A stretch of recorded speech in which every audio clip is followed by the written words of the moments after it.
Hello et bienvenue dans le Défaussé, votre émission hebdomadaire sur le jeu de société.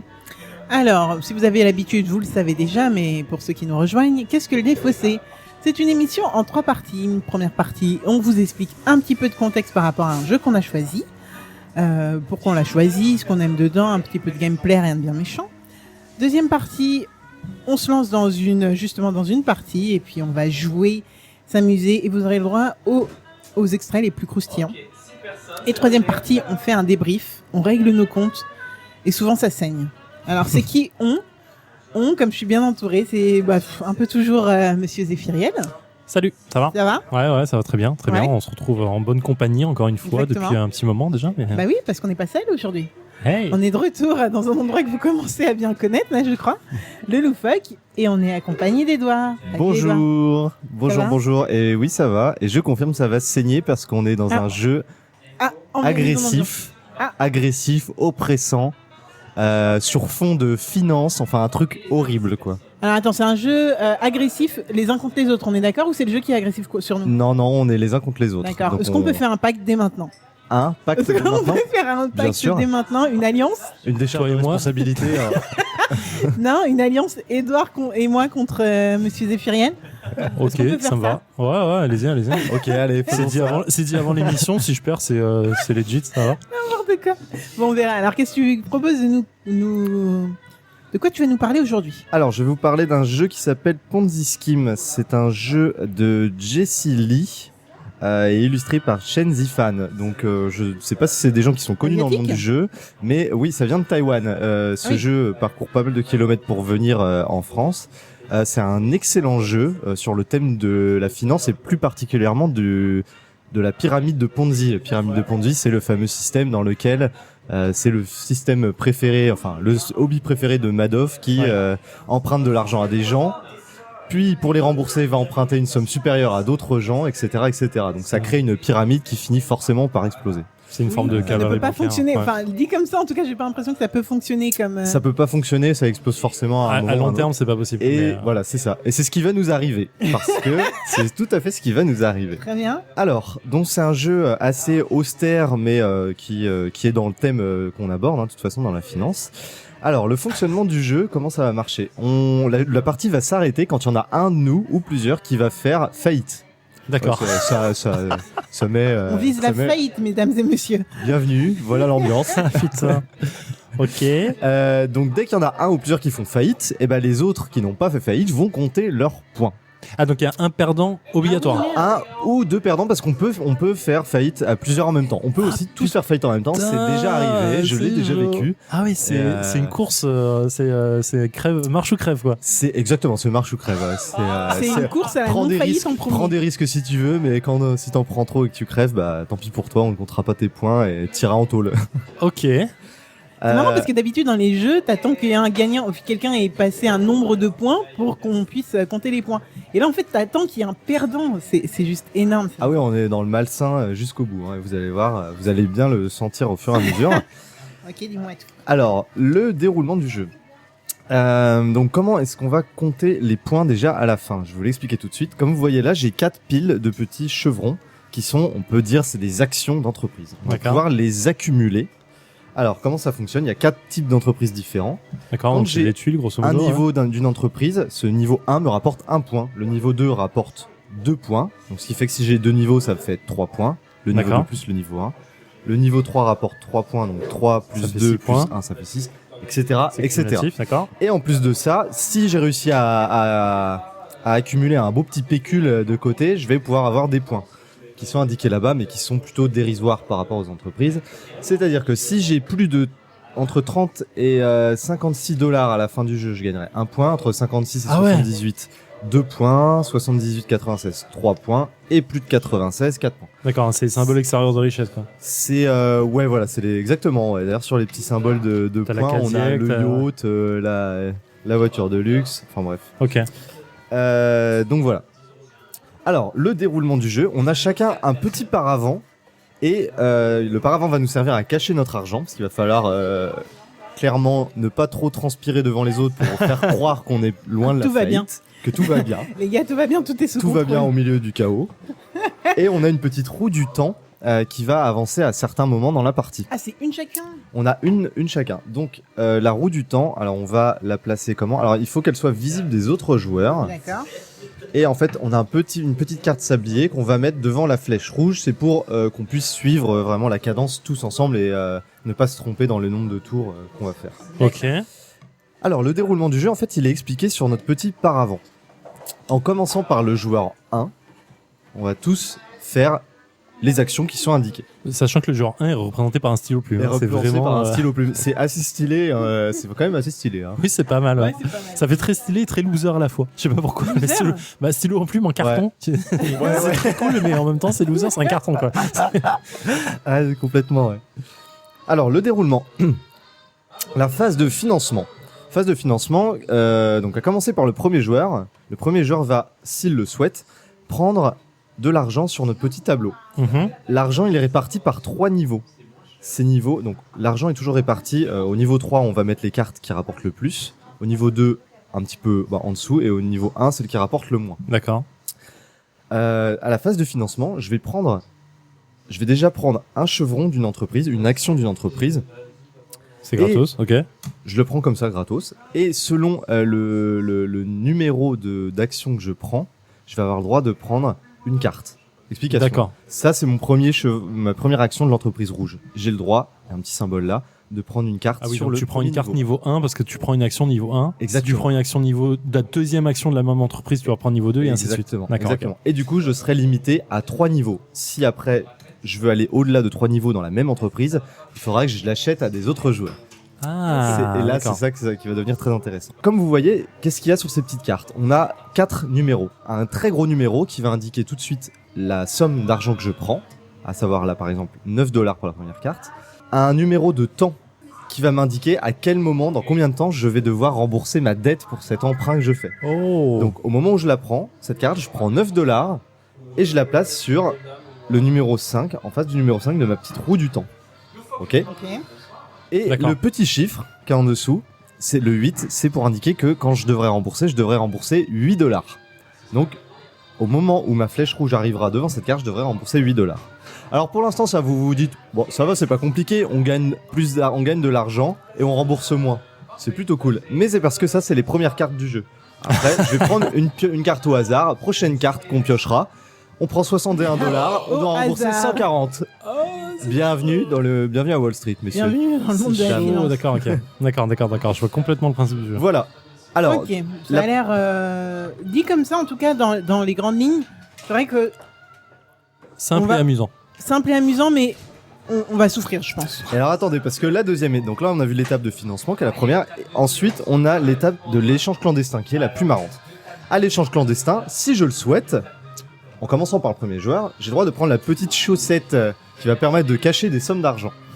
Et j'ai le droit de mettre de l'argent dedans, ce que je veux, et de proposer à un de mes adversaires cette somme d'argent en échange d'une action d'une entreprise. D'accord. Alors, bien entendu, je suis obligé de le proposer pour une entreprise qu'on a tous les deux en commun avec l'adversaire.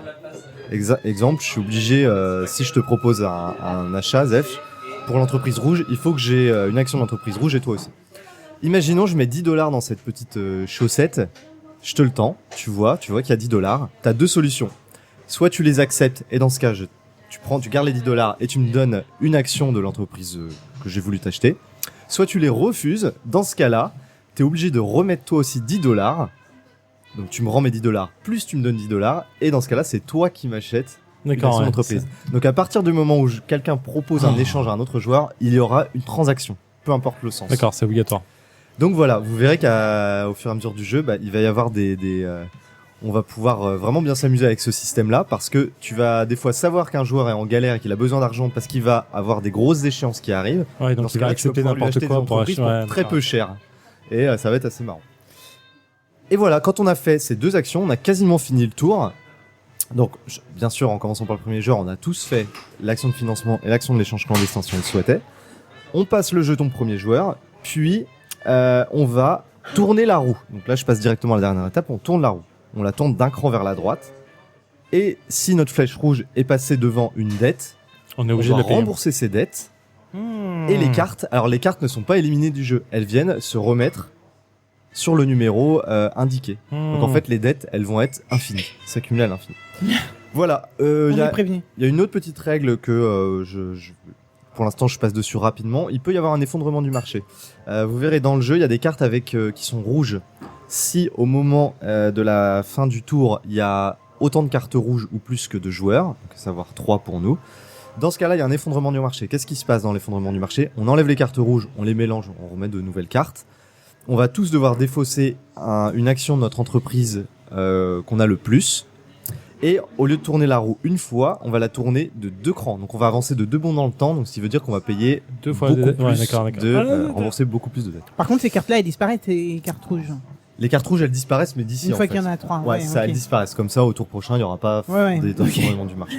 Très bien. Bah écoute, là comme ça me donne des souvenirs et des sueurs froides par rapport à mes cours d'économie, tu vois, quand j'étais à l'école. Mais je relève le défi. Super. Moi aussi, ça me va. Allez, go. Toi, Moi je suis chaud direct. Ça me va. J'ai compris le principe. Je suis chaud en fait. J'ai envie de voir. Toi, t'as envie de mettre des torgnoles aux gens, toi. Non, j'ai envie de voir comment je vais perdre. Parce que Pourquoi tu veux perdre? Parce que je vais me lâcher complètement sur ce type de jeu. J'ai tout acheté. Je vais me lâcher à fond pour le. Tu vas voir. C'est marrant. Je vais tout acheter. Ah ouais. Le gars, il mise sa vie, quoi. Bah bien sûr, c'est marrant. Allez, go. Bah allez, go.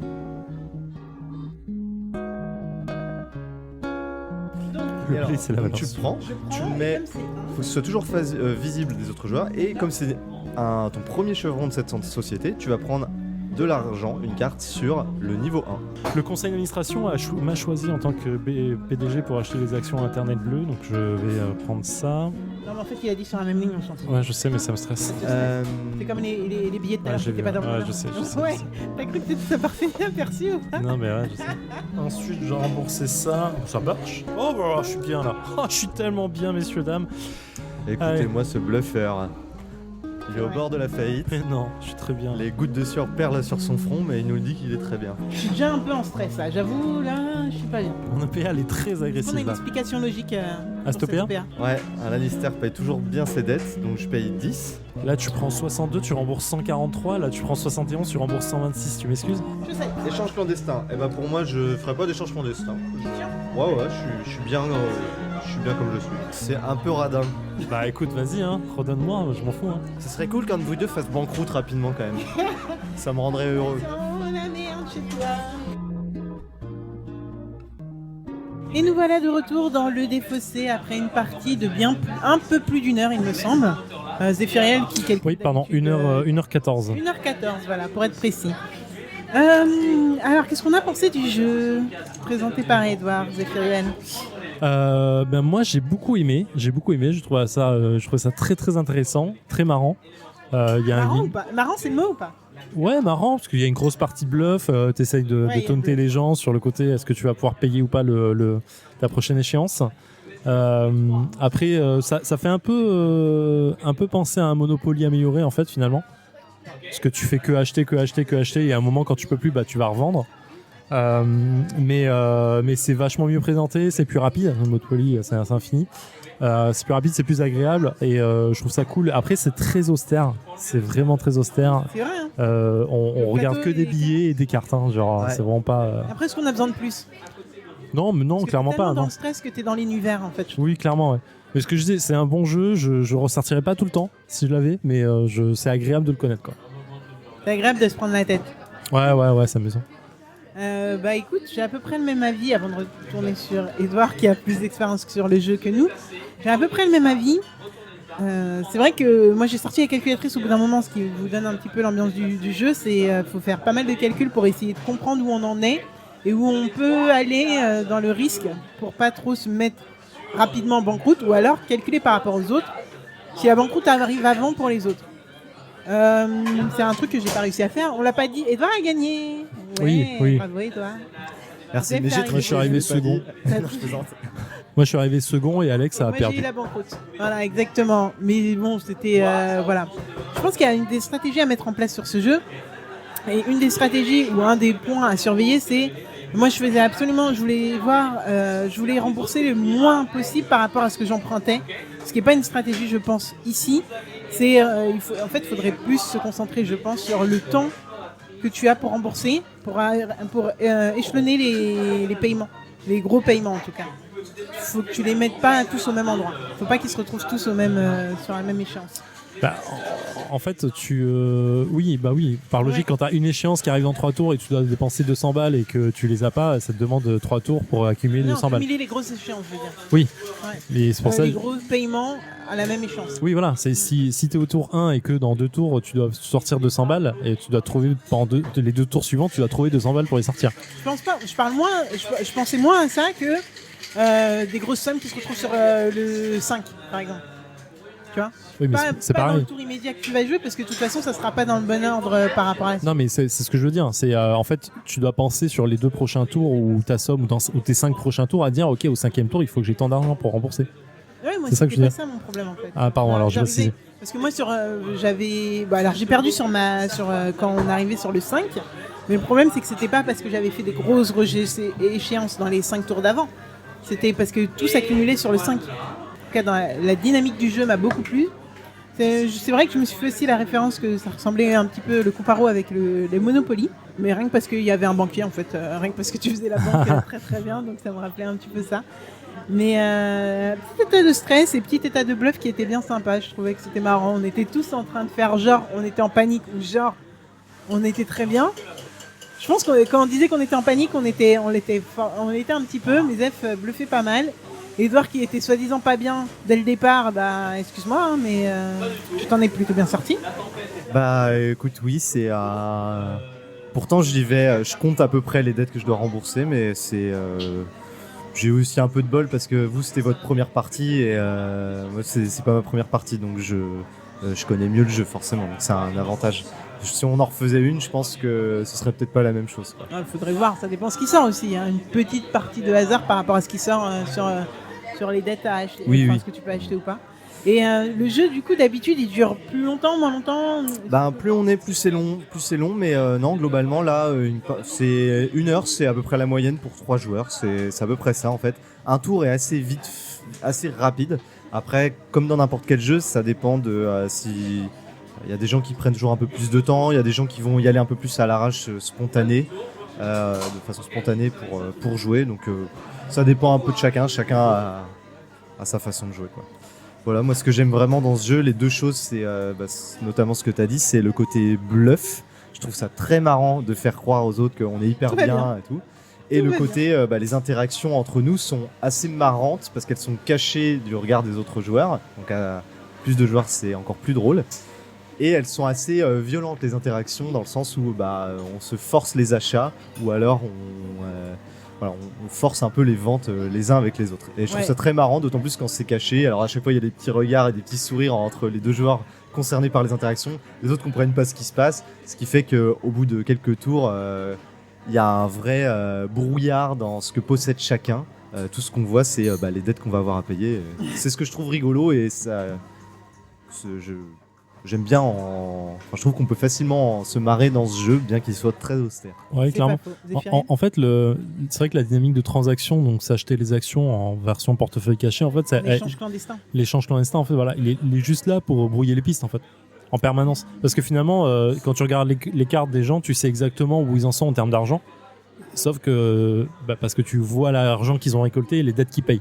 C'est pour brouiller les pistes et je pense aussi acheter à moins grand prix quand les autres sont plus Oui, bien sûr. Et pour pouvoir acheter à plus de 3 actions, t'es obligé de passer. Ah oui, bien sûr, oui, mais c'est pour ça. Mais finalement, à la fin, on est arrivé tout ça, enfin, sauf moi, mais on est arrivé à 3 actions max. Parce que tu vas toujours essayer de racheter celle de la 4e parce que si t'as beaucoup d'actions, c'est que t'as acheté beaucoup, donc t'as plus de thunes, donc t'as besoin d'en engranger, donc tu vas revendre. La logique, elle est simple.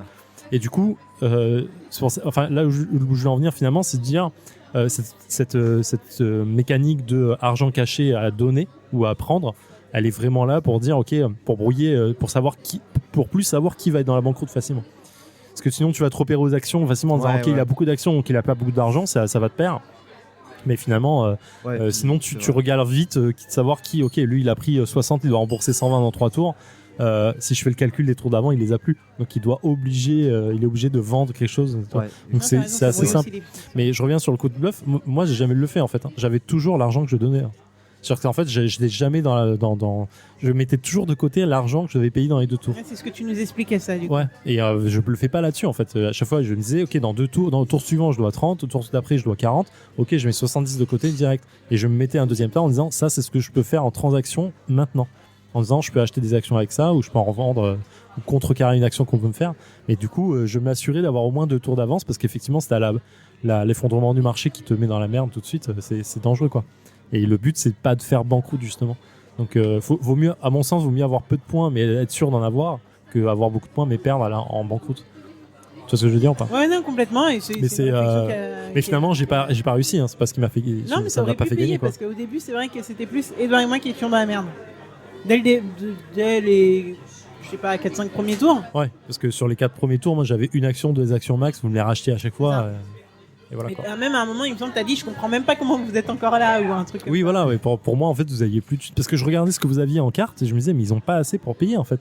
Vu ce qu'ils m'ont donné en argent, en actions, ils ont pas assez pour payer ça en fait. Et après que t'aies dit ça, je crois que le jeu a encore bien duré 5, 6. Oui, 7 mais tours, parce que en fait, t'anticipes pas que les nouvelles cartes que tu vas avoir sur le plateau, elles sont encore plus fortes. Ouais, donc tu récoltes beaucoup d'argent. Donc tu fais durer le jeu 3 tours, 4 tours de plus d'un coup en fait, avec une seule carte. Donc ça c'est intéressant. Les cartes du départ, c'est vrai qu'on pense que tout le jeu va être comme ça parce que les cartes du départ sont très faibles, aussi bien en revenus qu'en dette à payer. Mais toutes les cartes d'après, elles sont quasiment toutes. C'est vénère. Tu prends 1 pour 2 en fait. Oui, c'est violent quoi. Un petit peu. Mais bon, alors apparemment, on a quand même passé un bon moment à structurer les ménages, à faire des calculs et à rembourser des dettes. Je croyais pas dire ça un jour une fois dans ma vie. Ça, c'est fun de faire les finances. C'était cool de rembourser des dettes et de faire des crash boursiers. Très bien, très bien. Bon bah écoute Edouard, encore un bon petit jeu. Eh bah merci. Et content que ça vous ait plu en tout cas. Et, c'est un jeu qui est pas trop connu. Il s'est distribué, j'en ai pas parlé, c'est distribué par Pixie Games. Ah oui. En France. Ouais. Distribué par Pixie Games. Voilà. T'aimes bien quand même ce qui va être distribué par Pixie Games. Parce que Fugitive. Bah oui, tu vois, c'est bizarre. C'est pas parce que je suis sponsorisé par Pixie Games. Ouais, c'est ça, t'as des parts.